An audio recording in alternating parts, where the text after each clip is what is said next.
Story one, first time I ever tried to write this down. First time telling anyone outside the family.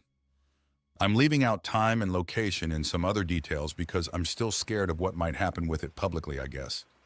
Summer before 8th grade, me and two of my friends snuck out at midnight to go walk around the neighborhood and go see these girls on the next block who were having a sleepover. We turn a corner in our neighborhood and there's this huge black blimp-shaped thing in the sky. Like the pictures of the Hindenburg, but bigger than that and as close, if not closer. Completely silent and the size of at least 4 to 5 football fields across. No exaggeration, even though I was young. We stare at it entranced, asking each other over and over again if we see it, which we all agree that we do, standing there frozen in one place. It's like black polished gunmetal. No lights, no sound, no anything. It's just hovering there, and then I don't know what happened, but time clearly jumps.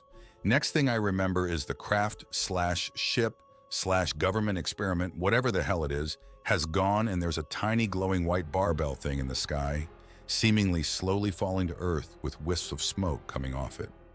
Then two brand new black trucks with silver gearboxes on the back, like F-150S or S10s but nicer, came speeding down the street, going about 70 in a residential 25 miles per hour neighborhood.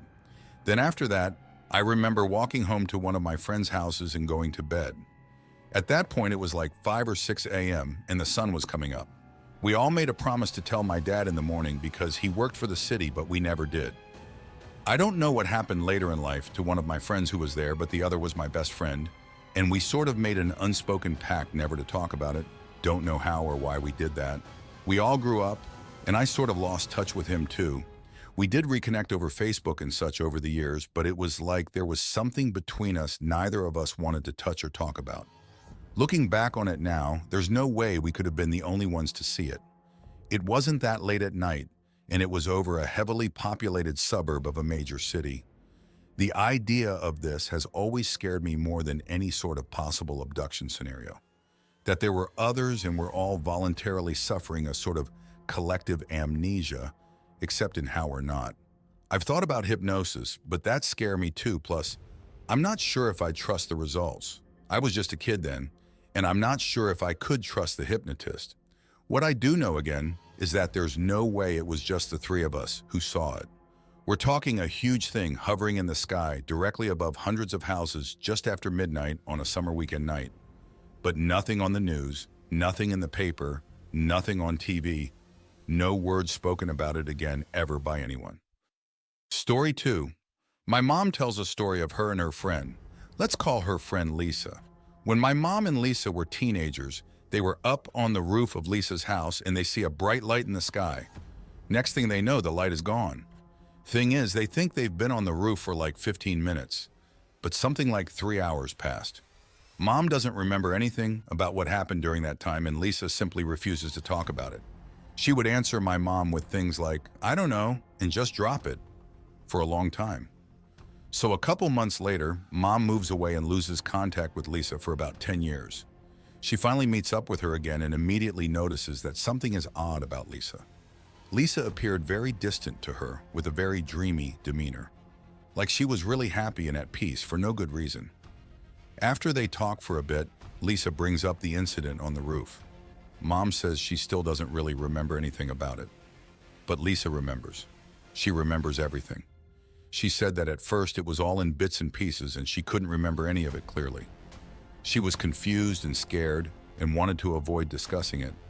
Then as time passed, she began to remember more of it.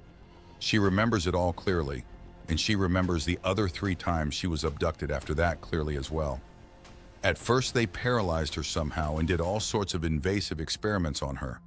But by the most recent time, they stopped probing her and began to talk with her. They didn't speak English or any other human language, but she could understand everything they said, even though she can't speak their language herself. Apparently, they told her all sorts of things, stuff about space, Earth itself, and most shockingly, predicted years beforehand that she would get pregnant in a specific year, and it would also be a stillborn, and that she would never be able to have children again. They also told her that it was not their fault, and they even made an attempt to save her from this fate, but they were unsuccessful. They also told her that they had abducted my mother.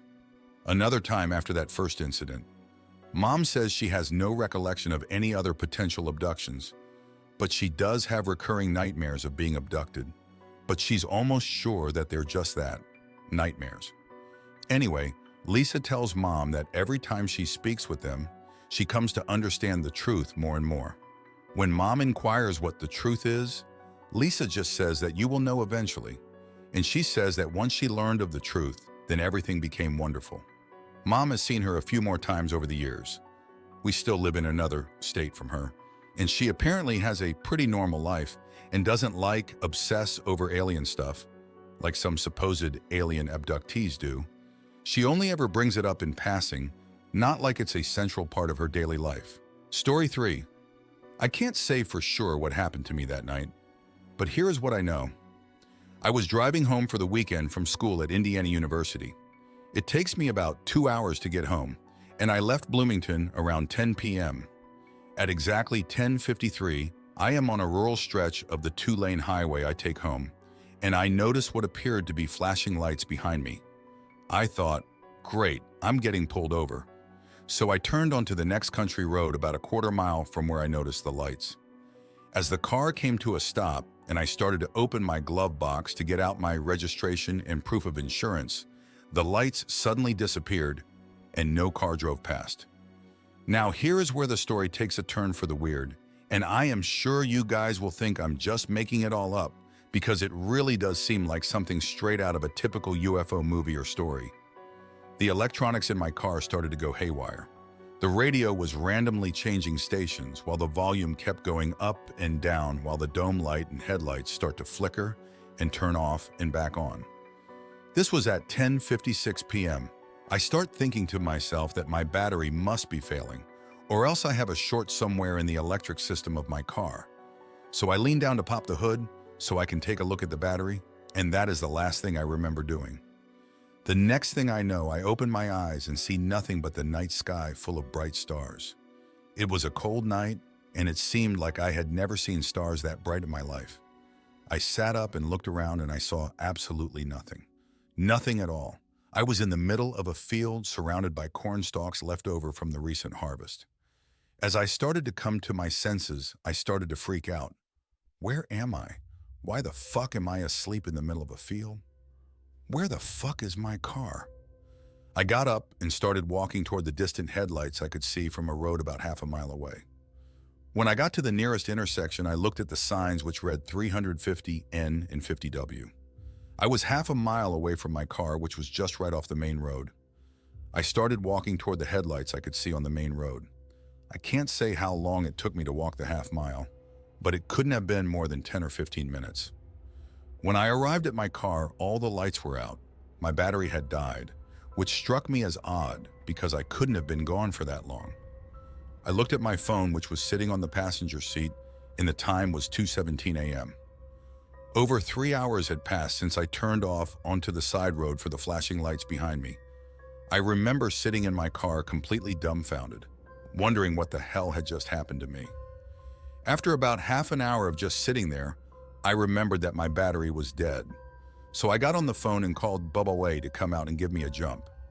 It took about an hour for them to get out to me since I was a good distance away from the nearest town, during which time I just sat in silence, running through the possible scenarios in my head concerning what had just happened. To this day, I couldn't tell you what really happened to me that night. All I know is I can't think of any plausible explanation as to why I woke up over half a mile away from my car in the middle of a cornfield more than 3 hours after I had stopped. I have only shared this story with one other person, my uncle. I am sure people would either look at me like I'm crazy or they would call bullshit on the whole story. And I can't blame them. If somebody came to me with a story like that, that so closely mirrors the stereotypical encounter story, I probably wouldn't believe. Story 4, so my dad was in his teens and weird UFO shit has been happening his whole life at this point. He's out in his driveway for whatever reason, doing whatever people do when they live in a woodsy rural area. His parents aren't home, they're out shopping, at work, whatever. Suddenly, this big black car pulls into his driveway. Tinted windows, completely black. My dad just kind of watches it pull in, not sure what to think. Something to remember here, not only is this a rural area, but it's approximately 50 years ago. People were a lot more trusting back then.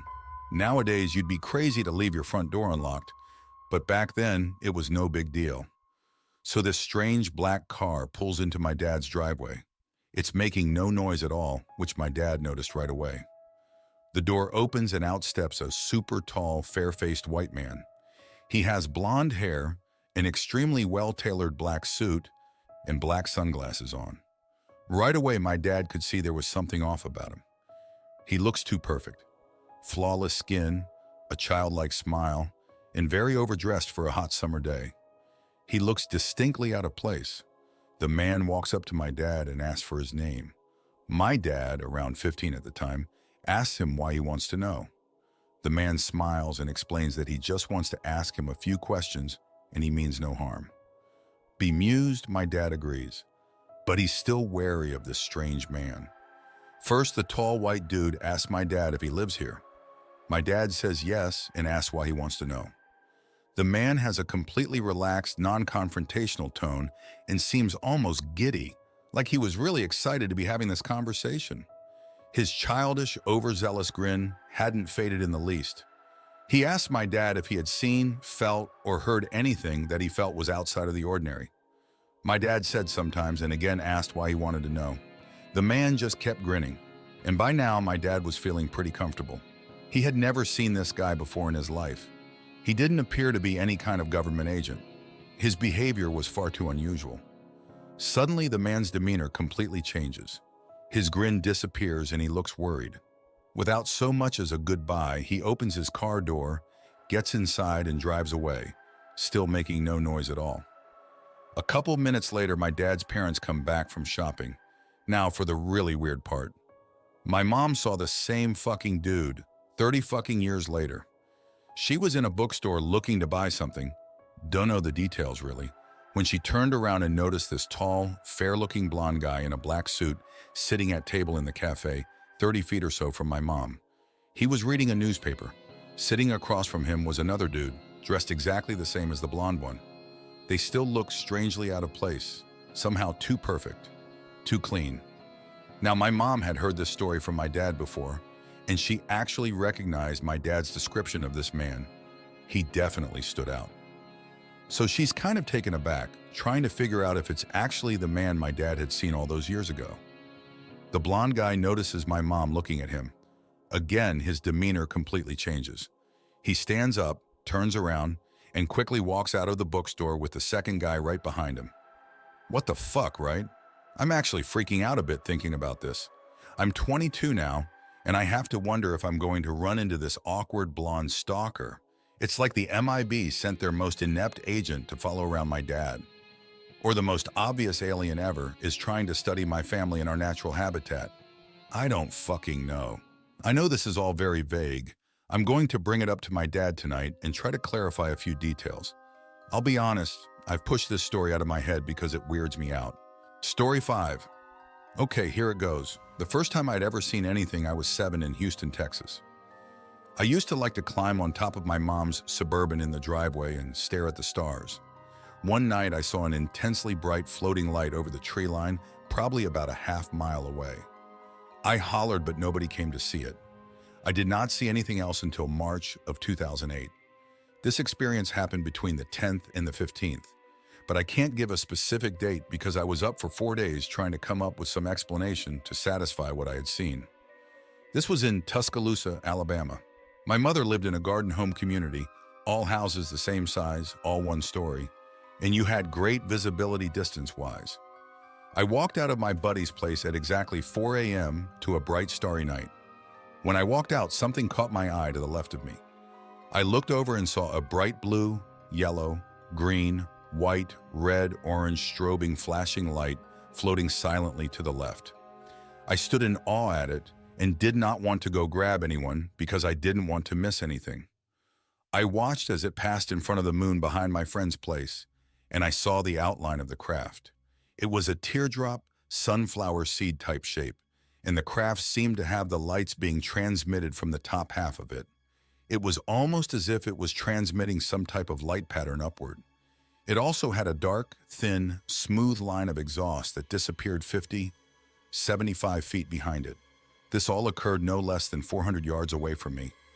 After it passed the moon, I ran inside and grabbed someone. He saw it, but it was too far away to make out what it was.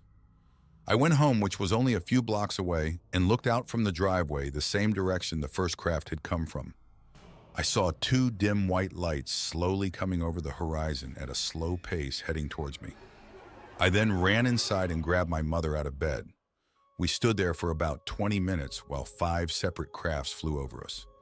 First came 2, then 1, about 6. 7 minutes apart from each other, maybe 20 miles per hour. Maybe 200 feet up, completely silent. The way that they looked from underneath was each one had 2 huge bright white lights, which were maybe 30, 40 feet across each, but they were so bright it was hard to get a good estimate. They also had a pulsating red one between the white lights that dimmed and relit. I would estimate from the size of the white lights that each craft was maybe between 150, 200 feet wide. The last craft that flew over us flew over lower and slower than the first 4 had. Then it made a noise. It let out a sound that to this day haunts me. What I could best compare it to would be this sound http://www.youtube.com/watch. V6XZORT3BUY, followed immediately after by this sound http://www.youtube.com/watch. VZLPDXGMSOFNU. That's the best I could find. Take those 2 sounds, except make it digital and multiply it by 50. This was loud. The craft did that twice. These crafts flew directly over us, and I believe that the sound was an acknowledgement. Whatever was piloting it knew we were watching it, kind of like a hello. I immediately started crying. I had no idea what I was looking at or had just heard. The second big experience I had occurred a couple weeks later. I was standing in my driveway smoking a cigarette, listening to my iPod somewhere around 2 a.m. I decided to pause my iPod to turn on the backlight, waved my hand over it a couple times, making somewhat of a strobe pattern. I didn't hear anything, I didn't see anything come up, but I got that being watched feeling. I looked up, and directly above me was a trapezoid-shaped craft with rounded edges that had a dark red and black pulsating glowing outline. It was like flowing electricity. It was not even 75 feet up. I could have hit this thing with a rock. I stood there while it hovered directly above me, completely silent for maybe 10, 15 seconds, while it made this kind of motion similar to the ball that Luke trained with in Star Wars. It hovered side to side, front to back in a smooth motion, never getting more than 20 feet away from its original position. It was extremely fascinating, but I was frozen stiff. After those few seconds, I waved one hand at it in a friendly manner. It then changed light pattern and hovered away behind my house. Upon deeper inspection, the fact that it knew that I saw it, but made no effort to evade my detection, makes me think it wanted me to follow it, although I was too freaked out to think about that at the time. I have seen that same craft on 3 other different occasions, once again in Tuscaloosa, once in Hoover, and once in Bessemer. The time I saw it in Hoover was at an apartment complex at the top of a huge hill with a great overlook. It was nighttime and I was with friends. Over the overlook, I saw a gray craft facing my direction that looked similar to a Hoth fighter. Forgive the Star Wars references. And as soon as I saw it, it took off to the right silently, extremely quick. The times in Bessemer and Tuscaloosa, the trapezoid shape appeared in the sky solid white, stretched to twice its length, then the bottom shot up to the front like it hit light speed or something. I do frequently see what I like to call streaks. They look like shooting stars, only very low, move slower, but they still have tails that stream behind them. They can also appear in many different colors. One strange story is one night when I had a dream in Tuscaloosa. In the dream, I couldn't see or hear anything, but I could feel things. I was laying on something cold, and I felt what seemed like rubber between my legs around my junk. It was very strange to me, since a lot of people who report abductions report sperm and eggs being taken for breeding programs. The next morning, I went to let the dog out in the backyard, which is very small. To the left of the patio, there was a solid white ring in the grass that was maybe 10 feet wide. I showed my mother and she had told me that she heard a noise that woke her up the night before, but she just dismissed it. Another extremely confusing experience I had occurred in my driveway in Tuscaloosa. To give you an idea of where this occurred, look up Shelton State Community College. The house was less than a quarter mile from the campus in the Englewood neighborhood. It was nighttime and I heard this static that I could compare to a jet. I looked over and directly above the community college was a light blue slit in the sky. I would say it was maybe 200 yards long, completely vertical, and had what looked like white electric currents coming off of both sides of it. I looked at it and maybe about 25 white things shot out of the slit to the left one at a time at a quick pace, leaving the trail behind it that I previously talked about. After they passed, the bottom of the slit went upward until the slit closed, and it made a strange sound, and then it was gone. I've also had a bunch of experiences with orbs. Some solid lit that float across the sky or move in strange patterns, and some that brighten up to a great intensity and then fade as they pass. After that first big experience, I started doing some research because I was so confused. I understand that I've had an abnormally large amount of experiences, and I honestly can't tell you why. I wish I could. I found a type of UFO witness called a contactee. These people are similar to abductees, except they are kept up with. I have no idea why I have had so many experiences, and I have only listed a fraction of them. My best guess would be that since I acknowledged the presence of whatever it was I was seeing, it decided to keep up with me. It's kind of a gift and a curse. There are so few people that I can talk with about it and be taken seriously. I want to seek hypnotherapy to see if there might be anything else I could uncover. I'm grateful, but still don't know much about my experiences. If y'all can get anything out of what I shared, then great. If you have any questions, I'll be glad to answer them. Thanks for watching.